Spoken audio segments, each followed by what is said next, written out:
this is our lecture on demand. This is page 4 in your notebook, and this is the heart and soul of AP macroeconomics. Now, there's a difference between macro and micro. Micro is a look at the individual firm. Micro is the tougher of the two courses. Macro is much easier, which I guess is why they allow kids to take it for their economics credit for graduation. And macro looks at the big picture. So what we're going to do today, we're going to go small picture and look at demand for a specific product, and then we're going to talk in the next day about supply. And I really wish we were in class to do this, but we're not. So let's go with what we've got here. All right, so demand. When you talk to your parents and your friends and you say, I'm taking economics, a lot of times people say, oh, economics is easy. It's just supply and demand. Well, AP Macro is a lot more than that, but the fundamental basics is an understanding of demand and supply. And I suspect a lot of you understand demand intrinsically. You automatically know these rules we're going to go over, but you probably just never thought about it. Supply is far trickier. Okay, so demand today, supply tomorrow, things go well. So this is page 4 in your notes. Let's move on. All right, so first thing I want you to do, and remember your notes don't have to be pretty or anything like that. I want you to copy this down, okay, just real quickly. All right, and let me explain to you what this is. This is called a demand schedule. So let's say at Apopka High School, there were 3,000 students, because there are 3,000 students at Apopka High School, or there were. I don't know if there are, now. But anyway, let's assume that the administration will allow you to sell things on campus. So you have 3,000 different students who can do this. Let's say you have a really talented student who decides to make blue darter face masks. Okay, now this is going to seem kind of crazy, but nobody ever said that economics was, going to be straightforward and simple. So here's what happens. And this is just a fictitious setting, but at least I'm not using cars this time. All right, so here's what happens. Somebody stands out in the middle of the courtyard. Let's say all 3,000 students were attending school, and somebody's out there with a clipboard, and they talk to all 3,000 students. They talk to all 3,000 students walking around that day, and here's what they ask them. They hold up a face mask, and they said, we're selling blue darter face masks. We don't have them in yet, but we're going to make them. How many would you buy for $10? How many would you buy for $9? How many would you buy for $8? And let's just say, my math already is going to be a bit of a problem here. But remember, this is a fictitious setting, so don't worry about it. So I know it's ridiculous to think one person with a clipboard could talk to all 3,000 students. It's never going to happen in a million years, but welcome to economics. Anyway, these numbers here, this is what they come up with. Now, don't get too carried away with that 1 and that 3 and that 4. Is that 100 students or 1,000 or 1 million? Doesn't matter. They're just numbers, and already you see my 3,000 doesn't work here, but that's okay. Remember the KISS principle. Keep it simple, stupid. So what happens is at the price of $10, people are like, heck with that. I can get a mask for $5. I don't know how much they actually cost. My wife buys all ours. But let's say for $10, they wouldn't buy any. For $9, somebody would buy one. One person would buy one. At $8, 3 people would. Okay, so you understand how this chart works. Okay, now what I want you to do, and you probably need to pause the video to do this, but don't take too long. It doesn't have to be too pretty. I want you to make an X and Y graph, and we're going to chart this. You don't have to use graph paper. Just do it on your notebook paper. Okay, price goes on the left axis. Quantity goes on the right. You have to memorize this. Price on the Y. Remember, if you saw my other video and were paying attention and not asleep, I get these backwards in my head. So price goes on the left. I'm just going to say left and right. Quantity goes on the right. You have to memorize this. Now, when I took training with Mrs. Ray, the lady who wrote your book, I told her, I said, I teach AP World History. I teach a bunch of 15-year-olds I give them mnemonic devices for everything. Do you have any you can recommend? And she told me, right in front of everybody. Told you she was kind of a tough egg, at least acting. I really liked her and found her method of teaching style refreshing. She goes, don't teach them any mnemonic devices. What you need to do is graph so much the kids memorize this. But I'm a high school teacher. She's a college professor. So I want you to come up with your own mnemonic device, and you better do it pretty quick. Hopefully you saw what I did there. I won't take long with this. The kids who've had me for history classes already know this. I'm a major hammock camping person, and I have, I think, 13 hammocks. I don't even know, but I have 4 giant, big, expensive camping ones. I have one for a couple for cold weather and a couple for warm weather.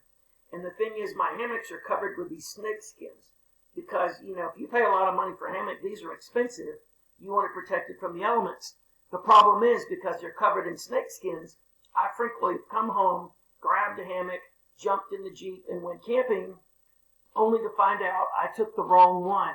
And if you take a summer hammock and it's going to be 20 degrees, you're going to freeze. So what to do? I have carabiners on the end that are color-coded, and I have 4 different colors, green, blue, orange, and gold. And they all mean something to me. About 12 years ago, I took a camping trip, and it was probably the most wonderful camping trip maybe of my life. And I took that one hammock, and to remember that hammock, which is really old now, actually recently I had a rip in it, I put gold carabiners on it, and the little mnemonic device in my mind that I use is that camping trip that was my golden camping trip. So I actually use these. Probably the all-around best hammock I have has blue carabiners, because the first time I bought it, I can use it for summer and winter. It's probably the most advanced one. I call it my Cadillac hammock. And I put blue carabiners because the mnemonic device is, wow, the first time I saw this, it blew me away. So you're going to need to come up with a mnemonic device to remember P and Q. There's lots of these, and you need to do that in every single class. Okay? If there's something you have to memorize, and is lots of memorization in this course. So anyway, put X and Y axis. The prices go on the left, the quantity goes on the right, and plot those points. When you're done with that, unpause the video and come back. Okay, so I used an Excel spreadsheet to do mine. For some reason, it put dollar signs at the bottom. But this is what your graph should have looked like. Okay? And this is price and quantity. And that is what you're seeing there. So anyway, you've got this on your paper. And if all you did is copy this one, that's fine too. It does not have to be pretty. But you will be having to graph these things. In class, I would have had you in little groups to do this, okay? But anyway, have this in your notes. Again, it doesn't have to be pretty. And write down demand curve. And so what you see here is a curve sloping down to the right. And let me tell you what that represents. It represents as price goes down. Remember, the dollar sign should be on the left side, not on the right side. But as price goes down, people are willing to pay more. As price goes up, people are willing to buy less. And you're like, duh, common sense. We didn't need some bald-headed fat guy on a video telling us how to do this. Okay, so you say that you understand this, but a lot of people, when they're, coming up with these economic systems, I've had a lot of kids run through this class that think they can solve all the economic problems and then cannot get a 3 on the AP macro exam. So I'm just saying, a lot of people say they understand this, but in practice they don't. Okay, and what I just illustrated for you, and I'm not trying to be rude, that's just a factual statement. What you have seen illustrated is the law of demand. As prices go up, people buy less. As prices go down, people buy more. So this should be on your paper. Let's move on. All right, rules. Now, these are the rules for demand to work like it's supposed to. Okay? For demand to work like it's supposed to, there's several things that are supposed to happen. Okay? Number 1, and you need to write this, and this is straight out of the textbook. You will have a textbook assignment this week, and you'll see what I mean about the textbook being slightly more interesting than watching paint dry or grass grow. For demand to work like it's supposed to in a capitalistic or market economy. You're supposed to know what a market economy is. If this was a planned economy, it wouldn't matter. The government would either give you one or set the price you have to pay, and you either pay it or you don't, the rules do not apply there like they apply here. We're talking for a market system like the United States has. So to have a competitive market, there must be a large number of buyers and sellers that have almost the identical product. So remember, on this example that we're using, which is not a great one, but we'll start with it, there's 3,000 kids at Apopka High who could be making these things. All right? So that's rule number 1. Rule number 2, no individual's actions will have an appreciable effect on the market. So if you have 3,000 possible makers of face masks on the Apopka High School campus, and one moves out of town, big deal. If their masks look just like everybody else's, who cares? I mean, it's not going to make a difference. If there's only one person making these masks like this, and they leave town, that will have a huge difference. Anyway, I know it sounds like I'm speaking a foreign language here, but let's move on. All right, so this is what demand curves look like.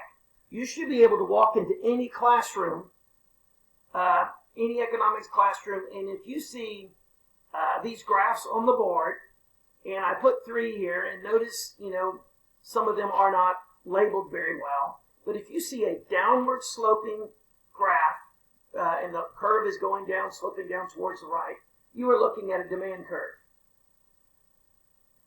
I had to stop and answer a question there, so I may have forgotten what I was talking about here. All right, so these are all different demand curves, and when they use a computer like I do, they're a little bit jerky. But the main thing you need to understand is they're downward shifting. Okay, so it's downward sloping. I don't know what I meant by shifting. I've got the word shifting on my mind. You'll see here in a minute. Downward sloping, and price has an inverse relationship with quantity demanded. Now, so it's price and quantity demanded. That's how many people want to buy. Have an inverse relationship. It makes sense. Price goes up, people want less. All right, so now Friday, I intend to give you a multiple choice quiz. Who knows how this is going to work out? I will probably write 7 or 8 different versions. I don't really know yet how we're going to do it. Wednesday, I'm planning on going out to my classroom. Well, if Mr. Hines tells me where my classroom is, I intend to go out and see how the Wi-Fi works there. But I hope to be in person on Friday with those of you that are there. But anyway, that's the plan. And you're going to see questions like this. Now, I've told you the multiple choice questions in AP Macro are difficult. They really are. And so you'll see questions about this. So demand curve, downward sloping, has an inverse relationship with quantity demanded. You may think that's minor, but you have to have that memorized. So all of these are demand curves, and you ought to be able to tell just by looking at it. Now, when we do supply tomorrow, you'll see that the curve slides up. The supply curve goes up. And my theory is, or what I always tell kids is, demand is easy, supply is difficult. All right, so let's give you some vocabulary here. It's going to get slightly difficult. I will probably give you, I don't know if it's difficult, slightly difficult to understand. Remember, you have your textbook. Again, I would prefer to have you in class so I could use this example. It's kind of a joke with me, but I say the way to get through macro is the Holy Trinity. I shouldn't say the Holy Trinity. I say it's the Trinity. 3-part, okay? So remember my religious background. So what you have first and primarily, you have the textbook. And then you have Clifford, because I'm telling you, you can go to YouTube and type AC/DC Econ, and whenever he makes his videos, I don't know where it comes from, he wears a big AC/DC belt. I've met Clifford, by the way, and he's in person, he's just like he is in these videos.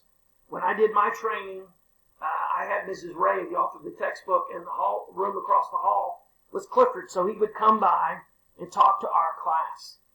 But I had, the one with the PhD in economics. So the deal is, you can go to YouTube and just type in this topic and look at his videos. Okay?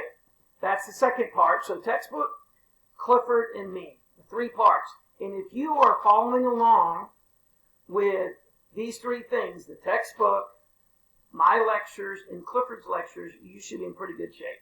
All right, so some vocab here. All right, first off, quantity demanded. So the term quantity, there's not a lot of vocab in macro, but there is some, and some of it's a little quirky. Quantity demanded is just how many people are willing to buy at that time period. Okay, hold on, I'm getting interrupted here again. All right, I was distracted there by my chat going on my other computer because I'm taping this while class is going on. If you think about it, if I have to do 3 of these a night, this is 3 hours of recording every night, which makes for long days. So quantity demanded, I think I was in the process of saying something dumb when I got distracted. Quantity demanded is the number they're willing to buy at that price, wherever the price is. That's all this means. Let's see what we got next. Law of demand. Okay, we already talked about that. Generally speaking, the more a price drops, the more customers are willing to buy. And the converse is true. As the price goes up, the less they're willing to buy. Tomorrow we're going to talk about supply, which is exactly backwards. If you're somebody who makes face masks, the more people are willing to pay, the more you're willing to make. The less they're willing to pay, the less you're willing to pay to make. And that law has a positive relationship between price and quantity, but that's tomorrow. Demand is easy. Supply is quite quirky. All right, so that's the law of demand. Movements along the demand curve. So here's the thing. I don't remember the numbers because they're on the other slide. But let's say at the price of $5, they're willing to buy so many masks. And then the person selling them changes the price to $6 a mask. All that refers to, as you go from one dot to the other, is a movement along the demand curve. I know this does not seem like English. I've battled with this for years. But if the only thing that happens is the price changes, it's a movement along the demand curve. Okay? Trust me, we'll have, when you go through the textbook, you'll see this. And lastly, a change in demand. Now, this is totally different. If all that happens is the person making these masks changes the price, you go from one dot that you've already labeled to another one. Okay? All we did, let me summarize here. All we did, one person went out and talked to all 3,000 people in the school, and they wrote down the prices on a piece of paper. That is a demand schedule. Then you graph that, and what you get is a demand curve. Okay, now again, in reality, no one's going to talk to 3,000 people. But this is theory, and in theory, businesses and governments think they know. How do they know? Who knows? And at this point, who cares? My job is to get you through this class, and I'm telling you, I've had several hundred people pass this macro exam, and so can you. I'm going to teach you the basics. Now we're going to talk about the change in demand. Okay? So, what I'm going to put is my arm up here. This is the demand curve. Okay?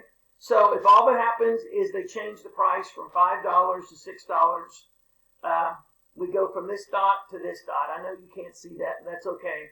On some of my AP tests, some of my best students, they'll have their hands up like this during the test, moving. And one of these arms refers to the demand curve and one to the supply curve. You're going to see that when we start putting it together. Right now we're just dealing with a downward sloping demand curve. I hope it's downward sloping from your side. Now, so we have a demand curve for face masks. Okay. This is probably, then all of a sudden we find out, this is the demand curve for face masks. Then all of a sudden we find out, and I'm just making this up, okay? At this point, I'm regretting having used this for an example, but I've committed. At this point, we find out that they've got 100% guaranteed coronavirus vaccine that they're going to give you when you leave school today, and it will allow, it will mean you will never have a chance of getting the coronavirus. Sorry, I'm stumbling over this. I'm trying not to say anything offensive. All right, so if all of a sudden you find out they're going to give you a free vaccine for coronavirus, which is guaranteed to work, what's going to happen to the demand for those masks? The whole thing is going to drop. In other words, those original numbers that you came up with in the demand schedule, they're all wrong now. Nobody's willing to pay that anymore unless they think the masks are cute, or they're going to wear them on their elbow as a joke, or put them on their dog for, and make fun of it. So what's going to happen is the entire curve is going to shift. And what it's going to do, I'm just going to tell you, it's going to drop inward. It's going to drop down. Because nobody's willing to buy them anymore. Why would you buy these face masks unless they look really, really cool? Why would you do that? And that is known as a change in demand. So if all things remain the same and all they do is change the price, it's a movement along the demand curve. Okay? If all of a sudden something happens, what I call big, that's going to dramatically affect the market for face masks, that is going to cause a change in demand. I'm hoping this is making some sense to you. I've got enough years of teaching economics. I know about half of you are totally confused, and you think I'm speaking, I don't know, ancient Egyptian. Moving on. Understanding shifts in the demand curve. All right, some vocabulary here. A substitute. Okay? So now, what I want you to do on your paper, and very small, just make two little graphs, okay?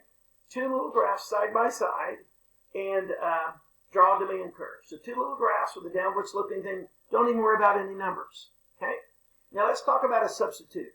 A substitute is something you can buy instead of the original product. So when I was in class, I loved Dr. Pepper. I grew up drinking Dr. Pepper, and I always like to use Dr. Pepper as an example.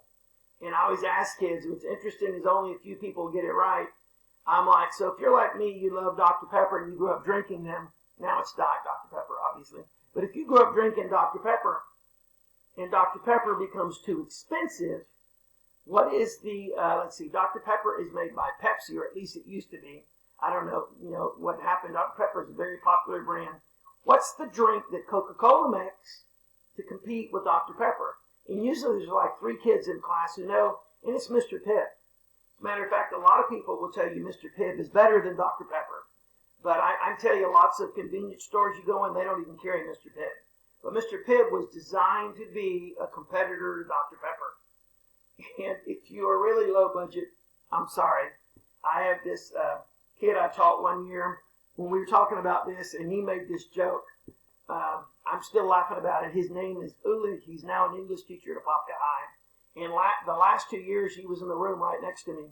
He said that his family, I guess, was low budget, and they couldn't even afford, Dr. Pepper or Mr. Pibb. He said they drank Dr. Thunder, which is the Walmart brand, and he even said they drank Diet Dr. Thunder. And when he brought that up in class, I laughed greatly. I guess this does not translate well in video, but that's, if you've ever had like Sam's Cola or Dr. Thunder, whatever they're selling at Walmart, maybe your family lives off that stuff. All right, so a substitute is something that you can buy in place of something. All right, so on your paper, I realize I'm gesturing with my hands. Tell you what, I'm going to go get a clipboard. All right, so this is what I'm talking about here. You have a Dr. Pepper graph. I hate doing this. I'm used to turn around and writing on the board. A Dr. Pepper and Mr. Pibb. Notice, okay, let's put P and Q here. Well, easier said than done. And you see why I have so much trouble with the chats that we're doing. All right, P and Q. Hopefully you can see that all right. So now, put them side by side. Now let's just say that everybody drinks Dr. Pepper. Let's say there's 10 million people that buy Dr. Pepper, and there's only 1 million that buy Mr. Pibb. So, we can put dots here along the line. Notice there's no numbers on this graph. A lot of your essay questions in economics will not have numbers because they don't expect you to be a mathematician. What they expect is that you understand the concept. So let's see if we can get this. So you've got these side by side, and they're small. They're little things on your paper. Okay, Dr. Pepper and Mr. Pibb. 10 million people drink Dr. Pepper at different prices, and Mr. Pibb, it's 1 million people. Okay, now, so the topic we're talking about is a substitute. Dr. Pepper and Mr. Pibb are substitutes. I can't resist telling one story, because I like to tell stories. I had this Canadian friend I worked with when I worked at Universal Studios, and he would always see me ordering Dr. Pepper, and he'd make fun of me. He goes, "That's stupid, Dr. Pepper." He goes, "That's a Southern thing." He goes, "Only you Southerners drink Dr. Pepper." I said, "They don't drink Dr. Pepper in Canada?"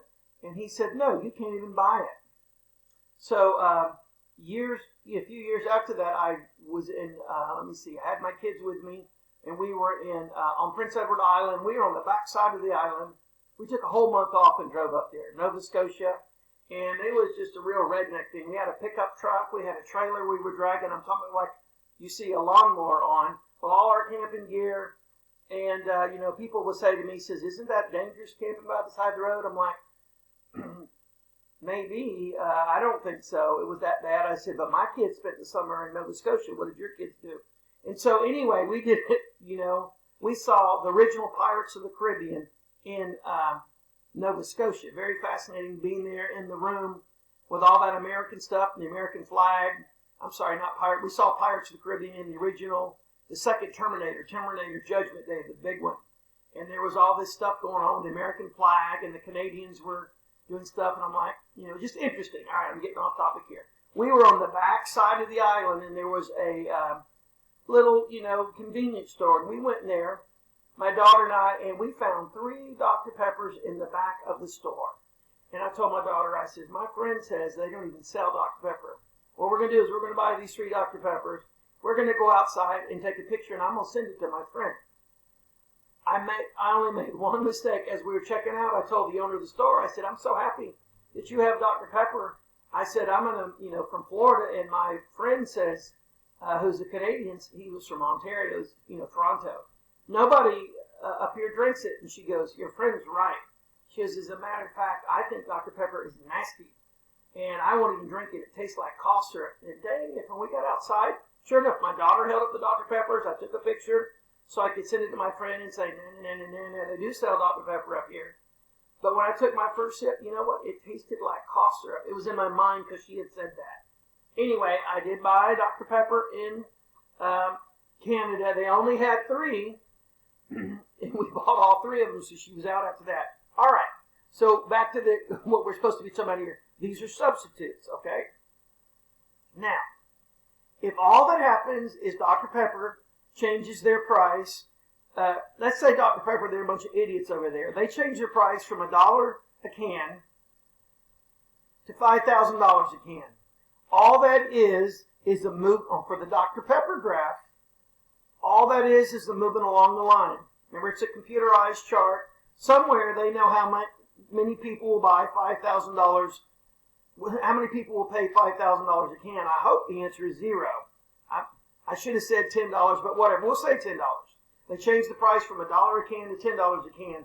Only the most hardcore Dr. Pepper-aholics would buy at $10 a can. Now, let's go here to the Mr. Pibb graph.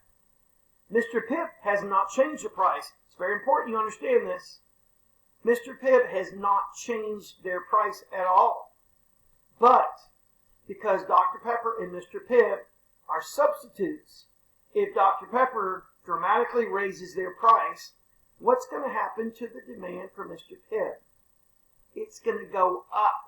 As a matter of fact, somewhere down the line, remember the example of somebody standing in the courtyard, that's, the demand schedule.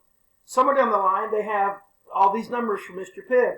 Well, those numbers are all now wrong because there's been a major change, and all of a sudden there's tons of Dr. Pepper buyers going to buy Mr. Pibb because they want that taste.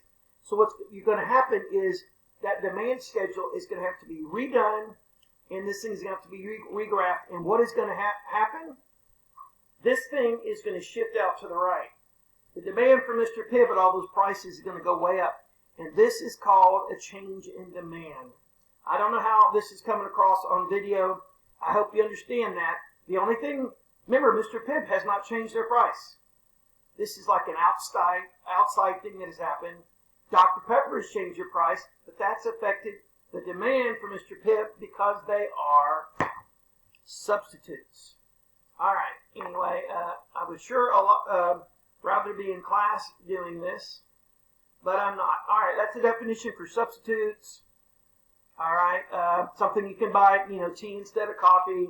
Mr. Pibb in place of Dr. Pepper. I'm sure there are millions of examples. All right. The next vocabulary term is complement, okay? 2 different ways to spell complement, just like there's 2 different ways to spell principal. This is complement, when you say, hey, you look nice today, that's a compliment with an I. This is compliment with an E, and here's the definition for this. This is a related good, a good you buy along with.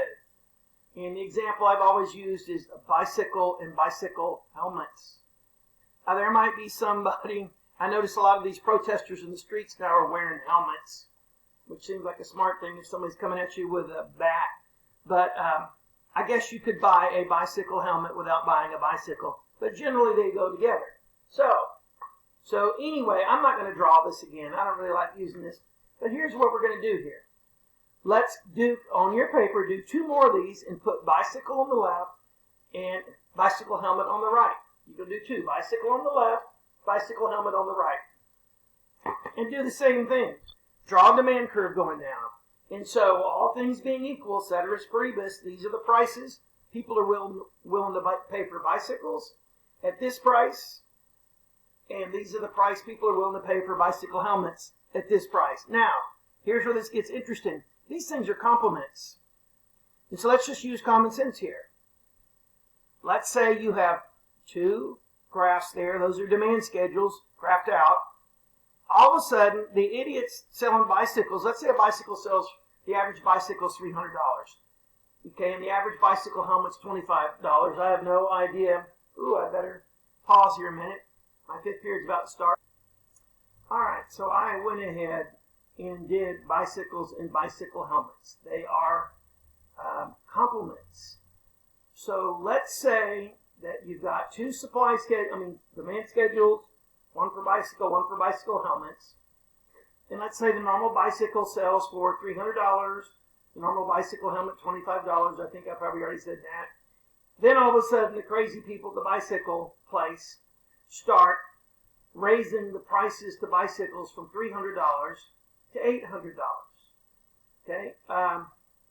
Now, for the bicycle graph, all that happens is you move. It's hard for me to do this. Where are we? You move down that line here. I'll put it this way. You move down this line. Okay? Actually, you move up the line. Because they got a high price, that means the quantity people want is going to drop. Common sense again, right? Law of demand. How about bicycle helmets? Well, those people haven't changed their price. But because the dummies over at the bicycle place have raised their prices so high, what is going to happen? I not only can't talk, I can't use good grammar on video. What is going to happen to the demand for bicycle helmets? Well, that schedule, the demand schedule they had is now wrong. People are like, I'm not going to pay $25 for a bicycle helmet. It's going to cost, if the price has gone up more than 100% for the bicycles, so what's going to happen is the demand curve is going to shift inward. That means they're going to have to go back out and talk to everybody who might buy a bicycle helmet. Remember, this never actually happens in practice. These are computer, simulations, but they think they know how much everyone is willing to pay. I'm sure they do some kind of surveys, but because the price is so high, there's now a major change in demand, and that causes a shift in the demand curve for bicycle helmets. It does not affect the demand for bicycles, at least on the demand curve. All right, moving on. Okay, so I got to go back over here. Sorry, I'm trying to do 2 or 3 things at a time. Who knows how it's going to work Friday when we have students at home watching. My plan is, I just emailed Mr. Hines and asked him which room I was going in. He doesn't know. But the plan is for me to have the laptop facing the board. And so I'll get some really good student that I trust in there, and we'll situate the laptop. This is the theory, and it'll be facing towards the board. And so if I'm projecting a PowerPoint up there, you will see it, and you will hear the audio, and you can take notes, and I'll have another laptop where are my classroom computer, something where I'm, making sure you're online and everything. That's the theory about how this is going to work. So anyway, a complement are goods that are bought together. Here's the example we like to use. Sometimes we say, what do you make s'mores with? You make it with graham crackers, marshmallows, and chocolate bars. Is that right? I haven't had s'mores in a long time. My favorite example probably is peanut butter and jelly. I mean, if the price of peanut butter goes sky high, then the demand for jelly is going to drop. Of course, people use peanut butter without jelly, and they use jelly without peanut butter. But it's going to have a major effect. Generally, people buy those, together. So peanut butter and jelly, those are complements. Just understand what's going to happen is a change in the price of one will cause a shift in the demand for the other. All right. Bicycles and bicycle helmets. All right. Now, shifters. Very important. I want you to underline this asterisk. Tattoo it in your forearm. Just kidding. Now, some AP Macro teachers make kids memorize the shifters. In my class, you do have to memorize the definition for a substitute. You do have to memorize the definition for a complement. I do not make you memorize the shifters. I've never seen a question on the AP exam where you have to know which shifter is going, is in play here. But what a shifter is it causes something, the demand for something, to change dramatically. So I call this a big thing. It's not just a change in the price. So changes in income. So let me see here. Oh, we'll go back to our example of Dr. Pepper and drinking Dr. Thunder. And again, I'm not picking on you and your family if you drink Dr. Thunder. I have had Sam's Cola before. I'm not proud of it, but I've had it. So let's say that your family drinks, what did the kids say? Diet Dr. Thunder. The whole family drinks Diet Dr. Thunder. And it's nasty, and everybody in the family knows it's nasty, but nobody wants to admit to it because, it's cheap. So you're drinking Dr. Thunder. All of a sudden, your parents or parent, whoever's supporting you, their income triples. They get a big raise. That's a change in income, right? Might they quit buying Diet Dr. Thunder and start springing for Diet Dr. Pepper? So how this would work is, just so you understand this, if there is a change in income, then the demand for Dr. Pepper will go up. I hope this makes sense. Sometimes a change in income will cause a shift. Let's say you had two graphs. I said I wasn't going to use cars again, but we'll use them anyway. So I do hope you know that a Cadillac is considered nicer than a Chevrolet. They're made by the same company, General Motors. So let's say your family, I grew up, we were all Chevrolet people. Let's say that you have a Chevrolet and and it's getting old and you want to go buy a new one. Then all of a sudden, you get a huge raise. Okay? And so what happens is, I guess everybody in the country would have to get a big raise. One person's not going to make that much difference. So if everybody in the country gets a big raise, incomes go up, then I would suspect the demands for Cadillacs would increase, and so would BMWs and Mercedes and everything else. How about the reverse? Let's say lots of people drive Cadillacs, and they think they're too good to drive a Chevrolet, but all of a sudden the incomes in the country drop. What's going to happen? Well, the demand for Chevrolets will go up. So I will try not to be too tricky on these questions. I have a lot of kids who go through econ very upset about the way I run my essays, and they're not really mad at me, they're just mad at the situation, because you really got to understand this. That's the problem with economics, especially now, people going around saying stupid stuff, just going around saying dumb stuff, and I got to pay attention here. I think one of my periods is about to end. No, it's not. So, all right, sorry. I'm doing two things. I'm multitasking. So the deal is, a lot of people don't understand this. All right, moving on. I don't know what I was saying there. Changes in tastes.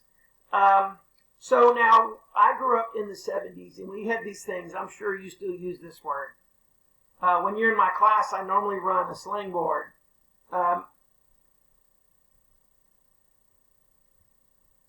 Sorry, answering the student question. So we have these things called fads. I'm sure you still use that term today. And I'll tell you about some of the fads we had. We had this one with clackers, and I don't know if you've ever heard of these things. You had a string, and there were two plastic balls. So you put your finger through the string, and you would start moving your hand like this, and those plastic balls would go up and down and hit each other. And we had them at my high school, and it was dangerous to walk down the hallway. You'd walk down the hallway, and there's like 30 idiots with these clackers, and And they made this whack, whack, whack sound as they were hitting each other. It was just dangerous, and they were a fad. And so what happened was, all of a sudden everybody wanted clackers. Well, the demand for clackers went up. Probably the favorite example when I was in what you would call middle school. We didn't have a middle school in my hometown. Small place. In the 70s, they had this thing called pet rocks. It's the craziest thing. These girls in class would come in and sit down, and they'd pull out their rock. And they would have a rock, and he would have like face drawn on him. And he had a hat on, it was a rock. And I'm like, what's that? And they're like, that's my pet rock. My cousin got one for Christmas.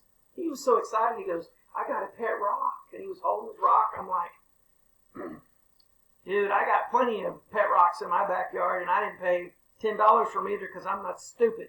But it was a fad. Everyone was getting pet rocks, and they were buying outfits for them and carry cases. It was a huge thing for about 6 months. And about 6 months later, people are like, this is stupid. This is stupid. I'm carrying around a stupid rock. And so the demand for them dropped. So changes in taste. Things become cool. Things become cool, and everybody wants to have one. That would cause the demand to go up. For instance, face masks. I'm the high school swim coach here. I have a company that I buy swim gear from, and they started advertising face masks because the equipment that they have, I guess, to make Speedos or whatever, is easily convertible to making face masks. And they were selling face masks with all sorts of good designs on them. I thought they were too expensive. But the idea now, it's not really a change in a taste, but it's the same example, is, there's a huge demand for face masks. And like I said earlier, if all of a sudden the market changes, the demand will drop. And lastly, changes in expectations. And that's probably a better example for the vaccine. Anyway, these are some of the shifters. What we're going to do is do like 5 examples. And I'm going to make another video for that. And what I'll do is I'll make a video. I'll give you 5 little simple problems. And then I'll give you what I call scenarios, and you figure out what's happening. Anyway, that'll be on the next video.